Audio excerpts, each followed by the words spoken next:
Hello friends! So, many of you have probably already seen my video about the dude who sucker punched me and stole my stuff. If you haven't, I'd recommend watching that video first. Link's in the description. You can also click the little card up here, or up here. I don't know which side it's on. But yeah, I'd recommend watching that video first. He messaged me. Yeah, he actually messaged me. And this is absolutely comical.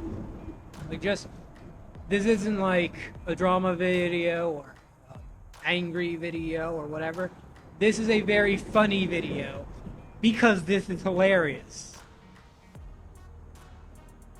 So I'm just gonna kind of read off our conversation here. I'm blacking out his profile picture and his name and all of that because I don't want people finding out who he is and harassing him or whatever. So, here we go.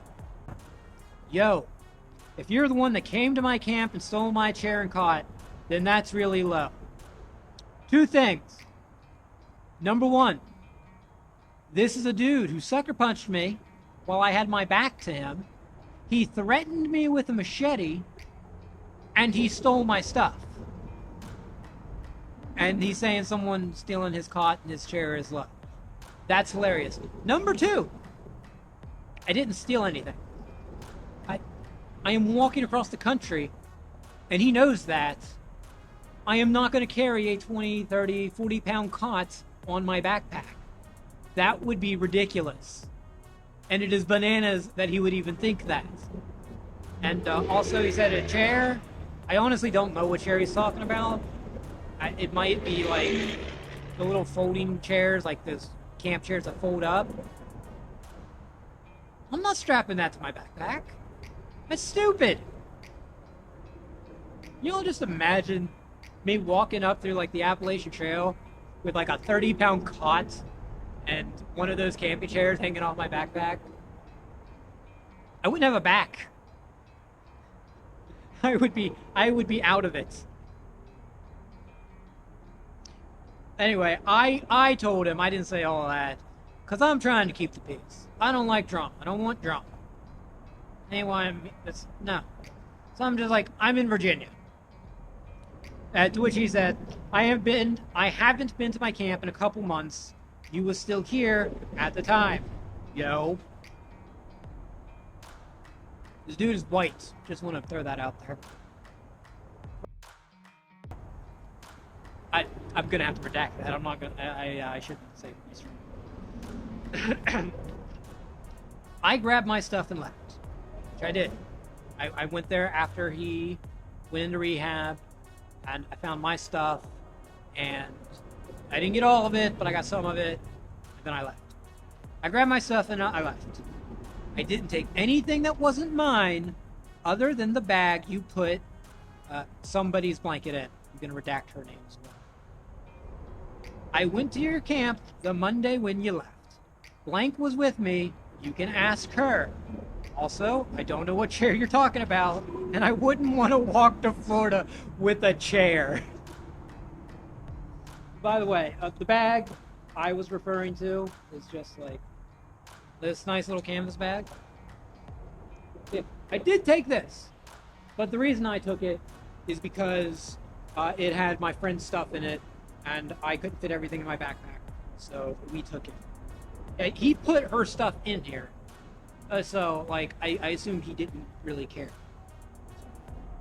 I guess technically I stole something from him, but I don't know about no bag of blank. But the only thing missing is my chair and cot. Oh, and my hammock. I have my own hammock, and honestly my hammock is better than the one he had. His had like cigarette holes in it, and it didn't have a bug net, so yeah. I don't know why I'm going into detail. The chair I always sat in, and my cot. I know the cot outside, I replied, I know the cot outside of your tent was there when I was there, and I grabbed my stuff. I didn't even look inside your tent. I know blank looked inside your tent and left a note for you. Once I got my stuff, I left and then started heading down south. A note in what?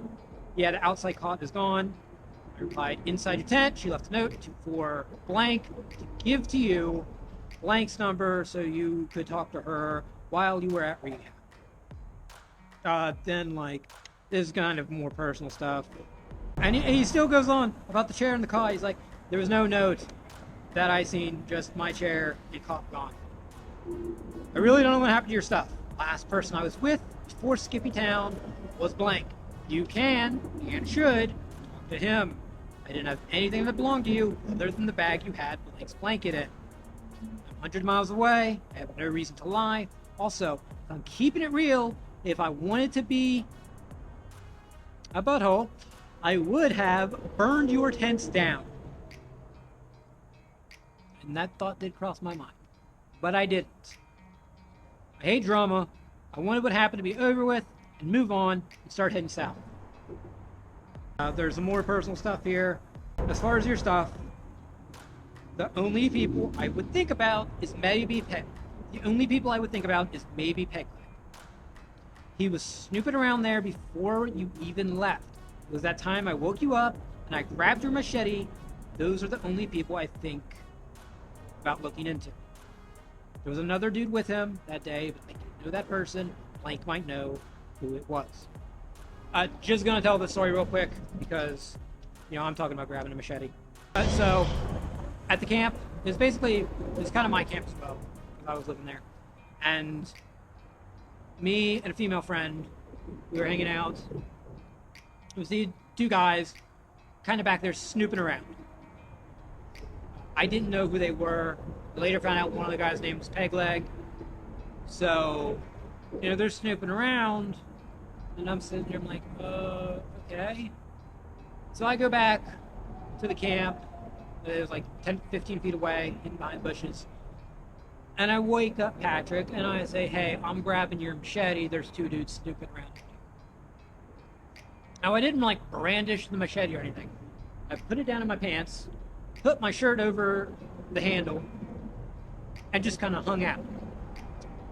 You know, it wasn't like, I have a machete, and I will hurt you. It was, look, I just want this on me just in case they do something stupid. Because everybody in that town smokes meth, and I don't trust people.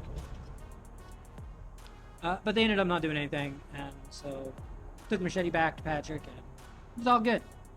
But the only thing taken was just a cot and chair, so why wouldn't they take them? I don't know. I'm spitballing. I'm assuming you and Blank kept in contact, but in case you haven't, it's possible Blank grabbed them to hold on to them for you. I'm with her now. Then I have no idea who it could be. I seriously doubt either Blank or Blank would take your stuff. And those are the only people I know who know where your camp is. And he hasn't responded to me after that. Even when you do the right thing, some people, they just want to blame you for everything. Seriously though, why would I steal a cot or a chair? There were so many better things. There was that tarp. There's a really nice tarp that I really wanted, and he actually said I could have it. Like, before me and him, you know, before he sucker punched me, he's like, yeah, you can have that tarp. It was right there, and I could have taken it. But I still did, because, you know, after everything that happened, I was like, well, he probably doesn't want me to take the stuff. So yeah, that is a fun little update to that story. I'm just imagining me walking all the way to Florida with like a 40-pound clot on my backpack. I'd make it like 10 miles and I'd be like, alright, I'm done. Let's just live here, wherever I'm at. Just keel over on the side of the road. Okay, this is where I'm living now, because I ain't carrying this thing anymore. Alright, that's gonna do it for this video. I hope y'all found this as funny as I did. It's just comical and bananas. So, Patrick, you didn't mean to, but thank you for making me laugh, my dude. Alright, remember to like and comment and subscribe. That really helps me with the algorithm. I'm gonna get out of here. New video on Christmas Eve. 3 wholesome stories. It's gonna be great. And then after that, I'm gonna walk 500 miles in 30 days and make a video every single day. So yeah. Anyway, that's gonna do it. I hope you all have a wonderful day. Peace out, everybody.